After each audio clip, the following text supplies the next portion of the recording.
Hey guys, hi ಎಲ್ರು, welcome back ಇನ್ನೊಂದು ಬೆಳಗ್ಗೆ. ಸೊ ಇವತ್ತಿನ ವಿಡಿಯೋದಲ್ಲಿ ನಾನು ವಿಡಿಯೋ ಮಾಡ್ತಿರುವಂಥ ಕಾರಣ ಏನಪ್ಪ ಅಂದ್ರೆ ಹೌದು, ಅಜಯ್ ರಾವ್ ನಟನೆ ಮಾಡಿರುವಂಥ ಯುದ್ಧಕಾಂಡ ಸಿನಿಮಾದ ಟ್ರಾಲರ್ ಇವತ್ತು ಬಿಡುಗಡೆ ಆಗಿರುವಂಥದ್ದು. ಸರಿಸುಮಾರು 12 ಗಂಟೆಯಿಂದ 1 ಗಂಟೆ ರೇಂಜ್ಗೆ ಈ ಒಂದು ಸಿನಿಮಾದ ಟ್ರಾಲರ್ ಬಿಡುಗಡೆ ಆಗಿದೆ.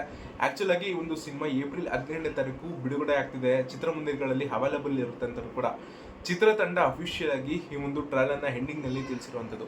ಈ ಒಂದು ಟ್ರೈಲರ್ ನಲ್ಲಿ ಏನೇನೆಲ್ಲ ಇದೆ, ಏನ್ ಕತೆ ಅಂತ ಕಂಪ್ಲೀಟ್ ಇನ್ಫಾರ್ಮೇಶನ್ ನಾನು ಈ ಒಂದು ವಿಡಿಯೋದಲ್ಲಿ ತಿಳಿಸ್ತೀನಿ ಅಂತ ಹೇಳ್ತಾ, ವಿಡಿಯೋ ಏನಾದ್ರೂ ಇನ್ಫಾರ್ಮೇಟಿವ್ ಆಯ್ತು ಮಾತ್ರ ಮಿಸ್ ಮಾಡ್ತಾ ಲೈಕ್ ಮಾಡಿ, ಶೇರ್ ಮಾಡ್ಕೊಂಡು ಫೇಸ್ಬುಕ್ ಅಲ್ಲಿ ನೋಡ್ತಾರೆ ಮಿಸ್ ಮಾಡ್ತಾ ಫಾಲೋ ಮಾಡಿ ಅಂತ ಹೇಳ್ತಾ ವಿಡಿಯೋನ ಶುರು ಮಾಡೋಣ. ಮೊದಲನೇದಾಗಿ ಒಂದು ಸ್ಟೋರಿ ಹಾಗೂ ಸ್ಕ್ರೀನ್ ಪ್ಲೇ ಡೈರೆಕ್ಷನ್ ವಿಚಾರಕ್ಕೆ ಬಂದ್ರೆ, ಪವನ್ ಭಟ್ಟನ್ ಅವರು ಈ ಒಂದು ಸಿನಿಮಾನ ಡೈರೆಕ್ಟ್ ಮಾಡಿರುವಂಥದ್ದು, ಹಾಗೆ ಸ್ಟೋರಿನ ಬಿಲ್ಡ್ ಮಾಡಿ ಡೈರೆಕ್ಷನ್ ಕೂಡ ಮಾಡಿರುವಂಥದ್ದು. ಇಲ್ಲಿ ಸ್ವತಃ ಅಜಯ್ ರಾವ್, ಕೃಷ್ಣ ಅಜಯ್ ರಾವ್ ಅವರೇ ಈ ಒಂದು ಸಿನಿಮಾಗೆ ಪ್ರೊಡ್ಯೂಸ್ ಮಾಡಿರುವಂಥದ್ದು. ಹೌದು, ಅವ್ರದೇ ಆದಂಥ ಒಂದು ಬ್ಯಾನರ್ ನಿಂದ ಈ ಒಂದು ಚಿತ್ರಕ್ಕೆ ಆತ ಪ್ರೊಡ್ಯೂಸ್ ಮಾಡಿದ್ದಾರೆ. ಅಜಯ್ ರಾವ್ ಅವರು ಈ ಒಂದು ಸಿನಿಮಾಗೆ ಪ್ರೊಡ್ಯೂಸ್ ಮಾಡಿರುವಂಥದ್ದು. ಇದೆಲ್ಲ ಆದ ನಂತರ ಈ ಒಂದು ಸಿನಿಮಾದಲ್ಲಿ 3 ಕ್ಯಾರೆಕ್ಟರ್ಸ್ಗಳು ಈ ಒಂದು ಸಿನಿಮಾನ ರೂಲ್ ಮಾಡುತ್ತೆ. ಸೊ ಅದರಲ್ಲಿ ಮೊದಲನೇ ಕ್ಯಾರೆಕ್ಟರು ಅಜಯ್ ರಾವ್ ಅಡ್ವೊಕೇಟ್ ಆಗಿದ್ರೆ, ಎರಡನೇ ಕ್ಯಾರೆಕ್ಟರು ಅರ್ಚನಾ ಜೈಸ್ ಕ್ಲಿಯೆಂಟ್ ಆಗಿ, ಹಾಗೆ ಮೂರನೇದಾಗಿ ಪ್ರಕಾಶ್ ಬಿಲ್ಲೇವಡಿ ಅವರು. ಈ 3 ಕ್ಯಾರೆಕ್ಟರ್ಸ್ಗಳು ಕೂಡ ಈ ಒಂದು ಸಿನಿಮಾನ ರೂಲ್ ಮಾಡುತ್ತೆ. ಇನ್ನು ಇದೆಲ್ಲ ಆದ ನಂತರ ಈ ಒಂದು ಟ್ರೈಲರ್ನ ವಿಚಾರಕ್ಕೆ ಬಂದ್ರೆ, ಹೌದು, ಈ ಒಂದು ಟ್ರೈಲರ್ನಲ್ಲಿ ಮೊದಲನೇದಾಗಿ ಒಬ್ಬ ಸ್ಟೂಡೆಂಟ್, ಒಬ್ಬ ಚಿಕ್ಕ ಮಹಿಳಾ ಸ್ಟೂಡೆಂಟ್ ಒಂದು ಕ್ಲಾಸ್ ರೂಮ್ ನಲ್ಲಿ ಶೋಷಣೆಗೆ ಒಳಗಾಗ್ತಾ ಇರ್ತಾಳೆ.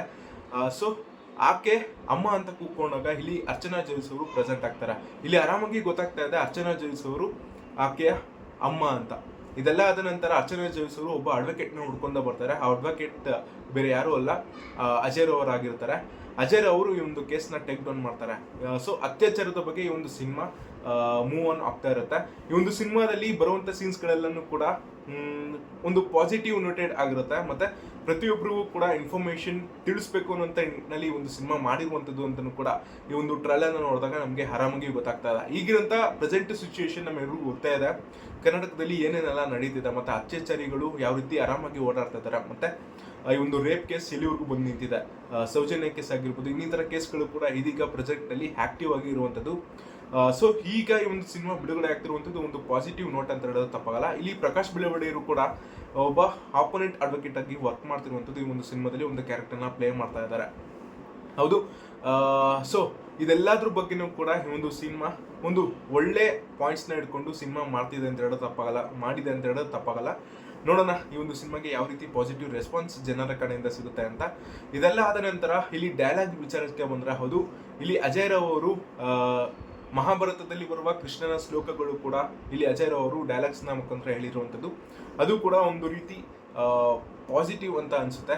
ಮತ್ತೆ ಶೋಷಣೆಗೆ ಒಳಗಾಗಿರುವವರು ಯಾವ ರೀತಿ ಅವರ ಕಷ್ಟಗಳಿರುತ್ತೆ, ಮತ್ತೆ ಯಾವ ರೀತಿ ಅವರು ಕಷ್ಟಗಳನ್ನ ಅನುಭವಿಸ್ತಾ ಇರ್ತಾರೆ, ಅವರು ಏನೇನೆಲ್ಲ ಫೇಸ್ ಮಾಡಬೇಕಾಗಿರುತ್ತೆ. ಸೊ ಇದೆಲ್ಲಾನು ಕೂಡ ಒಂದು ಒಳ್ಳೆಯ ರೀತಿಯಲ್ಲಿ ಒಂದು ಚಿತ್ರತಂಡ ಪ್ರೊಡ್ಯೂಸ್ ಮಾಡಿದೆ, ಮತ್ತೆ ಪೋರ್ಟ್ರೇ ಮಾಡಿ ತೋರಿಸಿದ್ದಾರೆ ಅಂತ ಹೇಳೋದು ತಪ್ಪಾಗಲ್ಲ. ಸೊ ಒಂದು ಒಳ್ಳೆ ಔಟ್ಪುಟ್ ಒಂದು ಟ್ರೈಲರ್ ನಲ್ಲಿ ಕಾಣ್ತಾ ಇದೆ. ನೋಡೋಣ ಏನೇನೆಲ್ಲ ಆಗುತ್ತೆ ಅಂತ. ಸೊ ಈ ಒಂದು ಯುದ್ಧಕಾಂಡ ಮೂವಿ ಇದೇ ತಿಂಗಳು ಏಪ್ರಿಲ್ 12ನೇ ತಾರೀಕು ರಿಲೀಸ್ ಆಗ್ತಾ ಇದೆ. ನೋಡೋರು ಈ ಒಂದು ಸಿನಿಮಾನ ಹೋಗಿ ನೋಡ್ಬೋದು, ಥಿಯೇಟರ್ಸ್ಗಳಿಗೆ ಅವೈಲಬಲ್ ಇರುತ್ತೆ.